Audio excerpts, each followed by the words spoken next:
Aquí comienza De la U al Campo, un espacio de la Universidad Francisco de Paula Santander Ocaña, donde el conocimiento agropecuario cobra vida. Un programa pensado desde la granja experimental para el sector rural, brindando herramientas clave para una producción eficiente y sostenible. Escucha en las voces de expertos las novedades en producción pecuaria y desarrollo rural. De la U al campo, porque el futuro del agro comienza en el saber.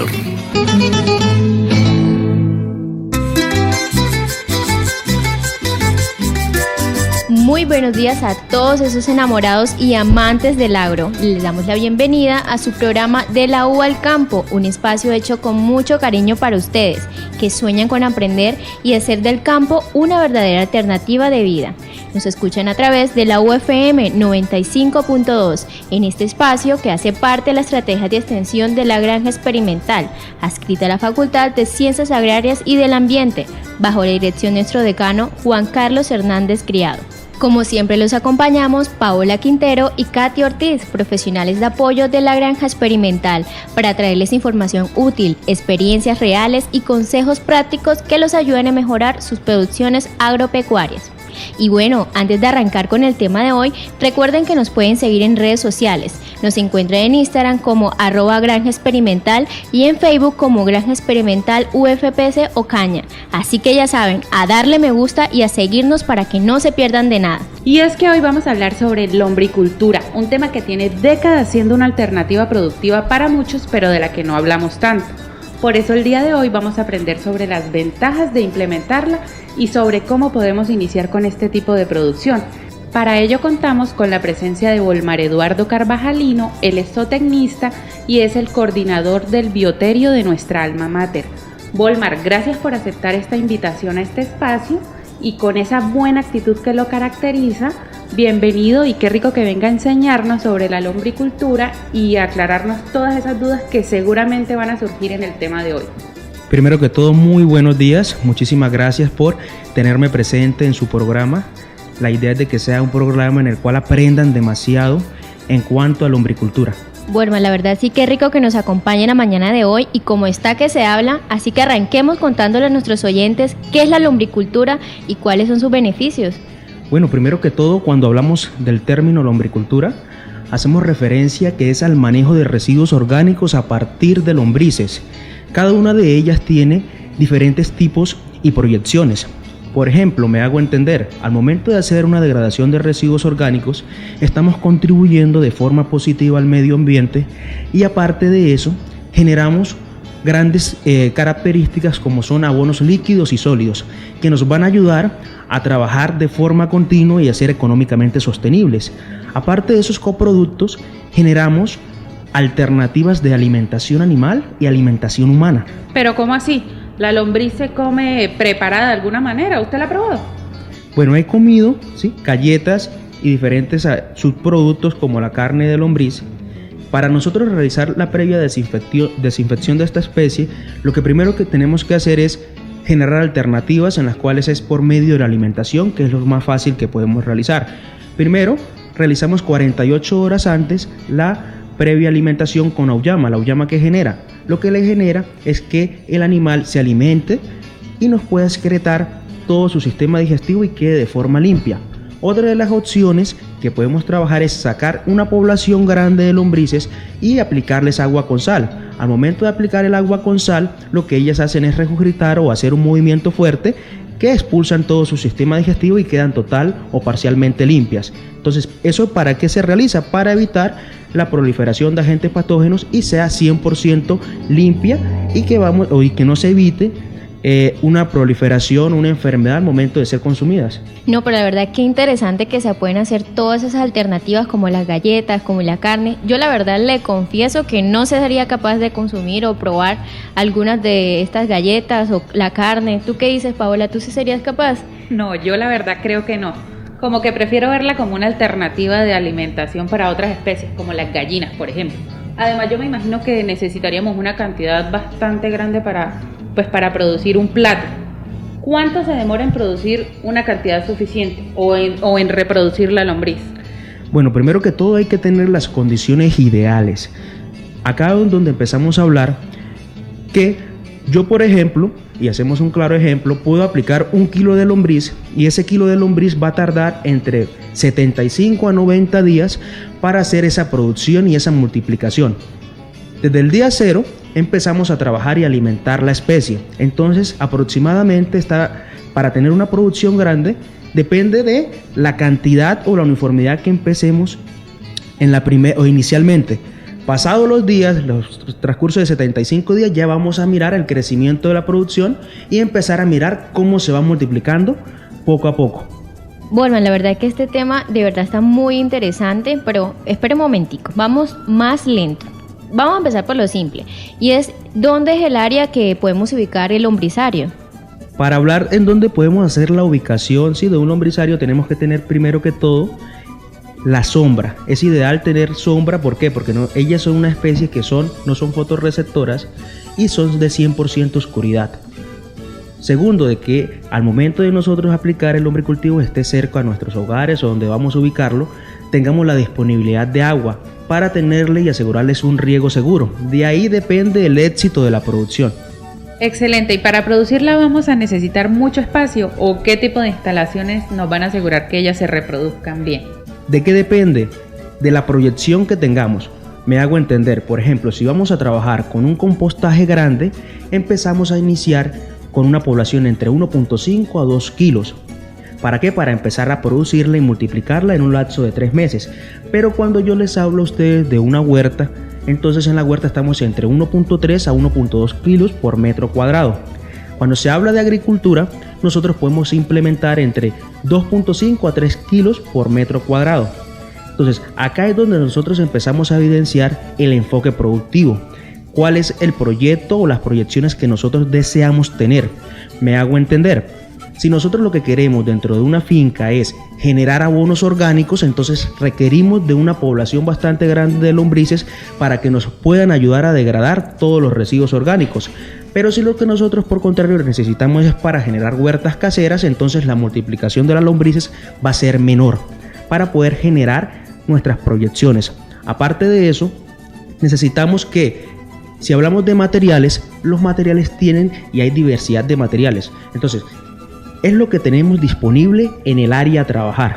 Entonces, si yo tengo y estoy en una finca y no tengo un lugar donde trabajar ni hongos plásticos, tenemos que ser alternativos. Podemos utilizar latas, guaduas y demás que nos ayuden a generar una cama. Esta cama sí o sí, si la vamos a aplicar en el suelo, tenemos que tener un plástico. ¿Por qué? Porque si nosotros no le aplicamos el plástico a la especie, pueden cambiar o enterrarse mucho más en la tierra y podemos perder el pie de cría. Aparte de ese pie de cría, si nosotros queremos ser alternativos y generarle un 100% de oscuridad, es recomendable colocar polisombra. ¿Para qué? Aparte de darnos oscuridad, nos está cubriendo de generar nosotros algún tipo de roedor y demás que nos afecte la producción.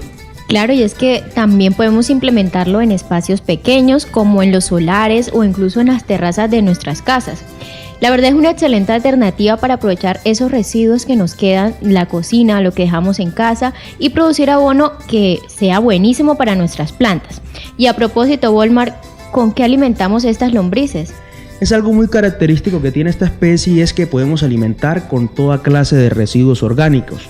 Entonces, estoy hablando de todos los residuos que van quedando de cocina, que nos quedó la yuca, que nos quedó el plátano, que nos quedó el arroz, hasta todos los residuos y las heces que van quedando, que bovinaza, que gallinaza, que caprinaza y demás. Entonces, tiene una gran capacidad de alimentación de esta especie y por eso es que es tan buena y productiva. De verdad que este tema está muy interesante, Volmar, pero yo tengo una duda. ¿Cómo sabemos en qué momento debemos suministrarle el alimento o cada cuánto se alimentan las lombrices? Depende de la población a estudiar. En este caso, cuando yo llego y hablo, ellas se caracterizan por tener una metamorfosis. Esto quiere decir que son las etapas de vida que tiene la lombriz. En este caso, cuando yo hablo y trabajo de una lombriz, hablemos de, por ejemplo, una lombriz adulta, ella está haciendo el consumo del 100% de su peso vivo. Tenemos que tener eso muy presente, porque dependiendo del consumo es lo que vamos a aplicar. Normalmente esa degradación que van haciendo ellas, y cuando yo llego y alimento, un ejemplo, si yo tengo 1 o 2 kilos de lombriz adultas, yo tengo que aplicar 2 kilos de sustrato cada 3 a 4 días para que ellas vayan haciendo la degradación de forma correcta. Entonces, esa es de las principales características que tenemos que tener nosotros, y depende inicialmente de la cantidad de población que vamos a tener para poder trabajar la degradación de residuos orgánicos. Eso es independiente del tipo de residuo que nosotros estemos manejando. O sea, si le estoy dando estiércol, es independiente a si le estoy dando, por ejemplo, desechos de cocina. Sí, claramente, o sea, es muy independiente. ¿Y de qué depende el éxito de la degradación? De la humedad que tenga el sustrato. ¿Por qué? Porque resulta y pasa de que si nosotros tenemos un sustrato que está entre un 85 a un 90% de humedad, es el que es ideal al momento de hacer la degradación por parte de las lombrices. Recordemos algo, las lombrices no tienen un aparato bucal definido ni masticador, por eso es que el sustrato tiene que tener esas propiedades en cuanto a humedad para que pueda ser más fácil el absorber y asimilar por parte de la lombriz. Es que definitivamente sí es una alternativa muy viable para que nosotros podamos aprovechar todos esos residuos que se generan y mejorar directamente las condiciones tanto del suelo como pues de la planta en sí. Pero si yo tengo una ganadería y pues ya estoy produciendo bovinaza, ¿cuál es el objetivo de generar un lombricompost si producir el lombricompost me va a generar pues como más trabajo? Normalmente tenemos que darnos cuenta de cuál es la utilidad que nosotros queremos manejar al momento de trabajar con abonos orgánicos. Entonces, cuando ustedes me está hablando y me está haciendo esa pregunta de que tenemos la bovinaza inicialmente, al momento de nosotros aplicar como tal las lombrices, vamos a generar como un producto final un abono rico en nutrientes. En este caso, pasado del día 0 tenemos bovinaza, y al día 45 o 50 tenemos ya un abono muy rico en nitrógenos y demás propiedades que van a aportar nutrimentos al suelo de forma positiva. Entonces, esa es de las principales características que al momento de la lombriz hacer la degradación genera. Tenemos que tener presente algo, y es lo siguiente: la lombriz tiene una característica que es, ¿por qué genera un abono tan rico? Porque ellas consumen el 100% de su peso vivo, pero tenemos que tener presente algo, que el 60% de esa alimentación que tienen lo excretan y por eso generan un buen abono, y el otro 40% lo generan para tener mantenimiento. Entonces, esa es de las principales características que nosotros podemos apreciar y la diferencia que hay. Bueno, Walmar, teniendo en cuenta lo que usted nos dice, también se puede generar abono líquido. Exacto, claro que sí, podemos generar también otra de esas alternativas, un abono líquido. Ese abono líquido cumple una función en la cual es aplicarlo en el área foliar de las flores, o si vamos a trabajar cualquier cultivo en el área foliar. Entonces, es de las principales características que nosotros podemos apreciar y mirar, aparte de generar esos varios coproductos. Walmar, la lombriz que estamos hablando ahorita mismo es la misma que se encuentra por ahí cuando uno escarba en el patio o en la tierra. Tenemos que tener presente algo, y es que tenemos varios tipos de lombrices. En este caso, las que yo le estoy hablando es la lombriz roja californiana, y la conocemos con nombre científico Eisenia foetida. Es de las principales especies que nos ayudan a degradar todos los residuos orgánicos. Entonces, para que me entiendas un poco y entres un poco más en contexto, te voy a explicar de forma general cuáles son los tipos de lombrices. Entonces, hay una lombriz que es la lombriz roja californiana, está caracterizada por un grupo que es las epigias. Esto quiere decir que la lombriz la vamos a encontrar siempre en la capa superficial de la tierra, por mucho a profundidades de 10 a 12 centímetros. La que tú me nombras anteriormente y la que encontramos normalmente en nuestros solares es una lombriz que se caracteriza por otro grupo, y es las anésicas o endógeas. Esto quiere decir que esta lombriz no va a degradar los residuos orgánicos como bovinaza, caprinaza, todos los residuos caseros que te acabo de nombrar anteriormente, sino que esta lombriz más que todo se alimenta de todo el suelo que hay y las plantas que encuentra alrededor. Incluso a veces nos puede generar una plaga al momento de tener huertas. ¿Por qué? Porque ellas todo lo degradan, la parte del suelo, y ya no va a ser un suelo tan nutrido, porque la lombriz tiene un problema, y es que ella se alimenta de forma vertical, la que encontramos normalmente, ¿sí?, en nuestros hogares y demás. Esa nos daña las capas del suelo. Entonces, por eso es que tenemos que tener esas grandes diferencias en cuanto a la especie. Normalmente la lombriz roja californiana se caracteriza por ser una lombriz aparentemente pequeña, en longitud de 8 a 10 centímetros de largo, Y esta lombriz, la que vemos en las casas, está entre 35, 40 centímetros, incluso más grandes. Por eso es de las principales características que tienen y hay que tener presente eso. Sí, claro, y así nos ayudan a identificar cada una de ellas. Y bueno, ¿cuánto dura el proceso para poder cosechar el abono? Normalmente, para nosotros poder cosechar el abono, tenemos que tener presente algo, y que es la población con la que estamos trabajando. Ideal dejar el abono entre 45 a 55 días, incluso 60 días. ¿Por qué? Porque es un abono que ya en cuanto a condiciones de pH es un abono que está entre 7.2 a 7.3. Esto en términos de un abono orgánico es espectacular, porque nosotros ya podemos aplicarlo directamente al suelo sin realizar ningún tipo de aireación y demás para poder llevar los nutrimientos ideales. Volmar, y supongamos que yo tengo mi lombricompost no para generar abono específicamente, sino que lo quiero para alimentar mis gallinas, por ejemplo. Si yo comienzo un lombricompost con un pie de cría de 3 kilos, más o menos, ¿cuándo puedo ya sacar las lombrices para alimentar las gallinas?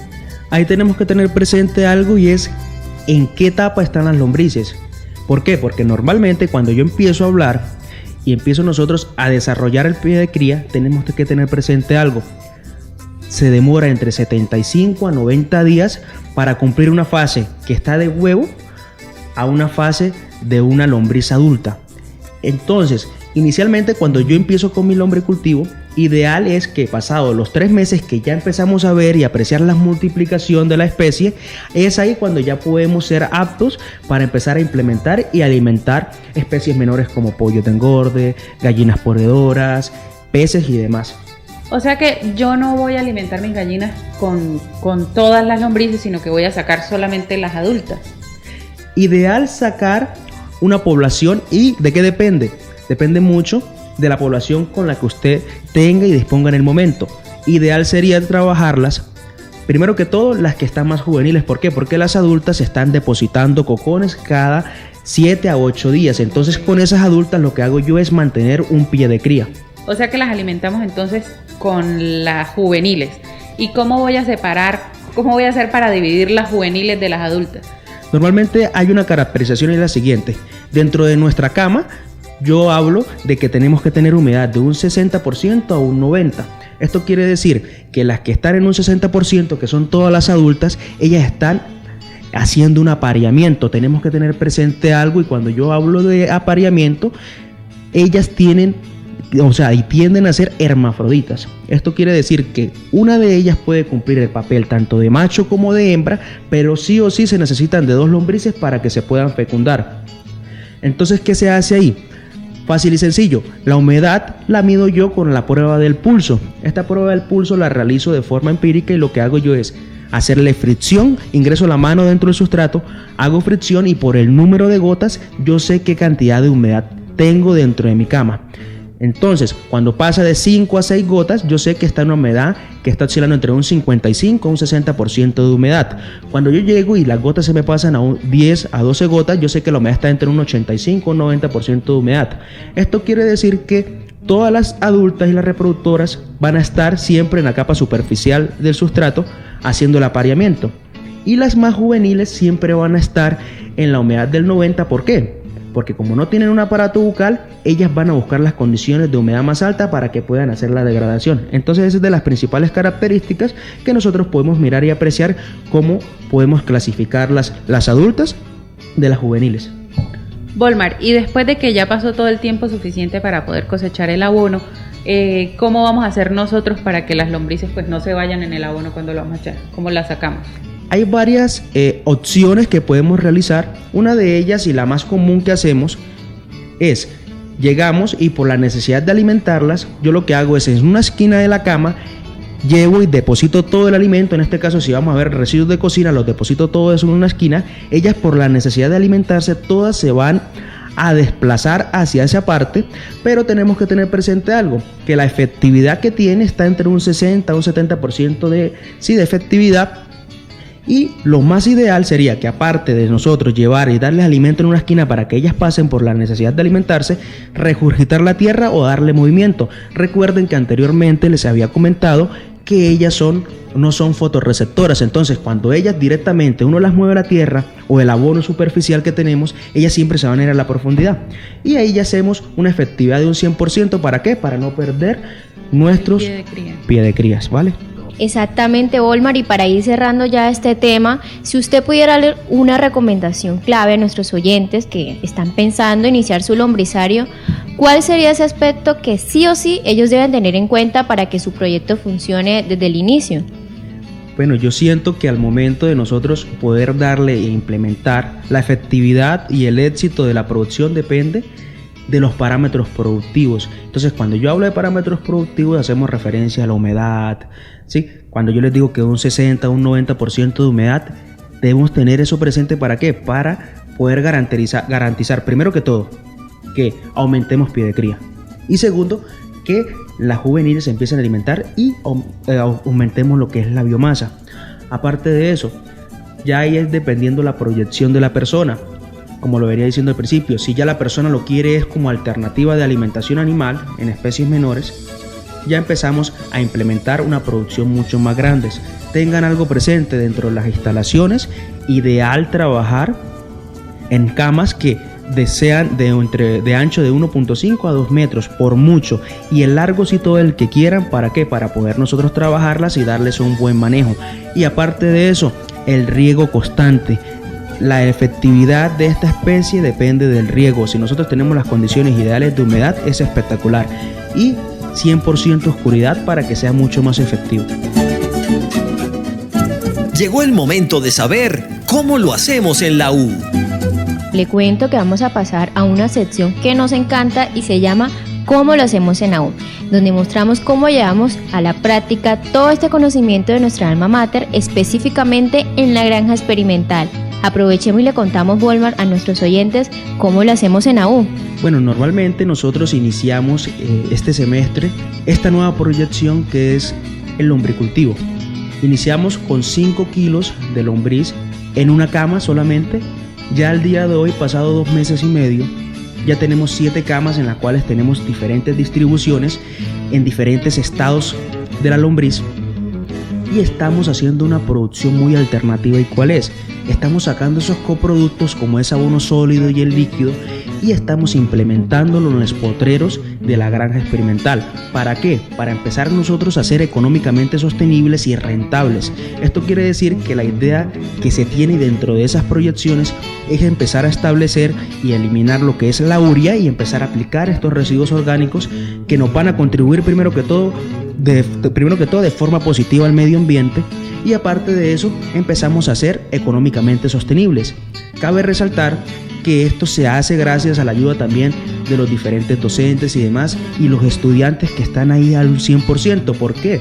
Porque aparte de yo tener una producción de lombriz, también tengo un espacio, un área que es académico, en el cual los chicos siempre van y yo les muestro todo el proceso que hacemos diariamente para que ellos vayan aprendiendo y tengan una experiencia sobre esas alternativas que hoy en día son tan viables y demás.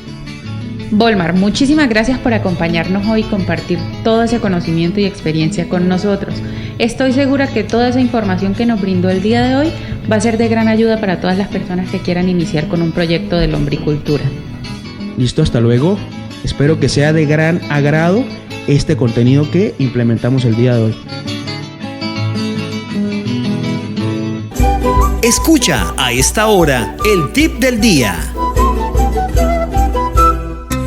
Y llegó el momento de una de nuestras secciones favoritas, el tip del día, un espacio donde compartimos información clave para que todos ustedes puedan mejorar sus producciones agropecuarias.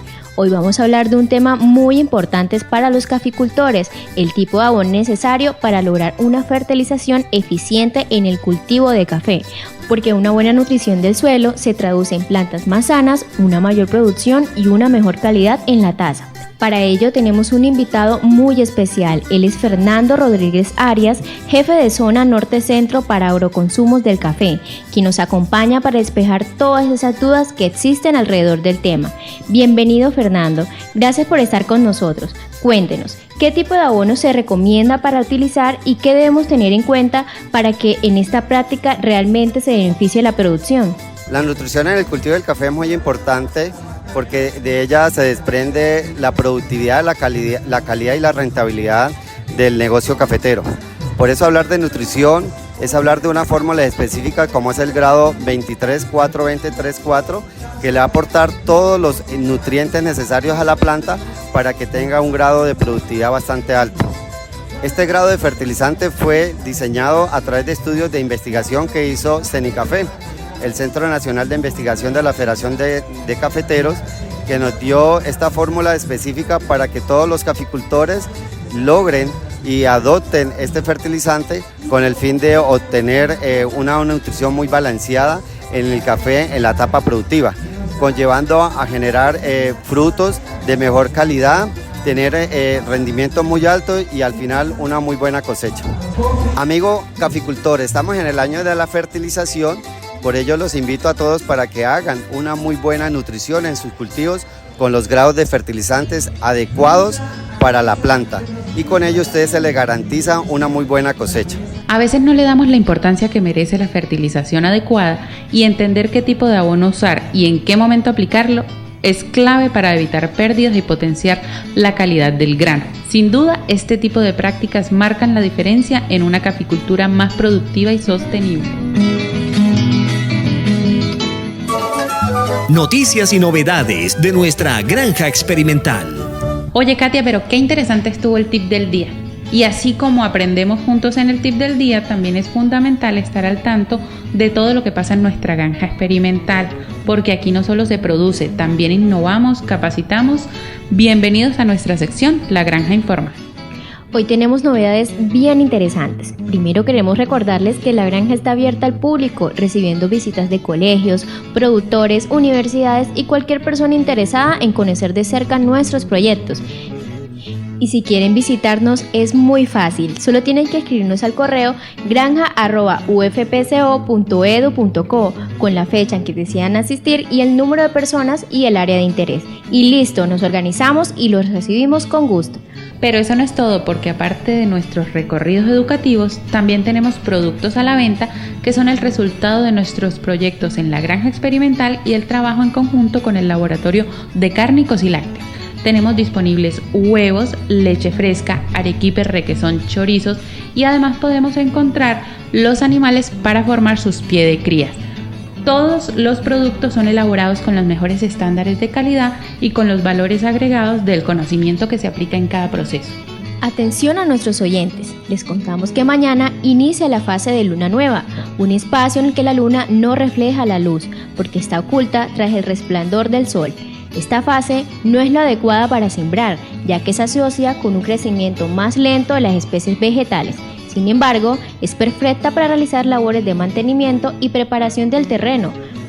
Durante este periodo, la savia de las plantas se concentra en las raíces y hay mayor disponibilidad de agua en el suelo. Por eso se recomienda remover las malezas, abonar los cultivos, retirar las hojas marchitas, aplicar fertilizantes a las plantas de hojas verdes y evitar el riego excesivo en plantas de interior. Así que ya saben, mañana es el día ideal para fortalecer su huerta y dejar todo listo para las próximas siembras. Pero además queremos recordarles a todos nuestros productores sobre los beneficios que hay al afiliarse a la Cooperativa de Caficultores del Catatumbo.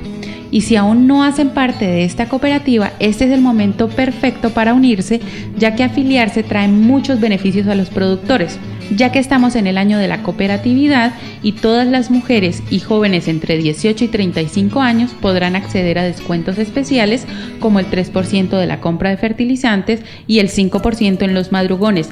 Además, la afiliación les quedará en un 50% de descuento. No dejen pasar esta oportunidad de acercarse junto a la cooperativa. Volviendo a las noticias de nuestra universidad, el pasado 22 de abril se celebró el Día de la Tierra, una fecha que nos recordó la importancia de proteger y conservar nuestro planeta, promoviendo acciones sostenibles y conscientes en el medio ambiente. En el marco de esta conmemoración, la Granja Experimental realizó actividades y capacitaciones orientadas a fortalecer el compromiso ambiental de nuestra comunidad académica. El ingeniero Sergio Andrés Trigos nos amplía más esta información. La Granja Experimental, en el marco del Día Internacional de la Tierra, realizó diferentes actividades para conmemorar este día tan importante, el cual necesitamos generar conciencia y diferentes acciones que propendan por el cuidado y la preservación de los recursos naturales.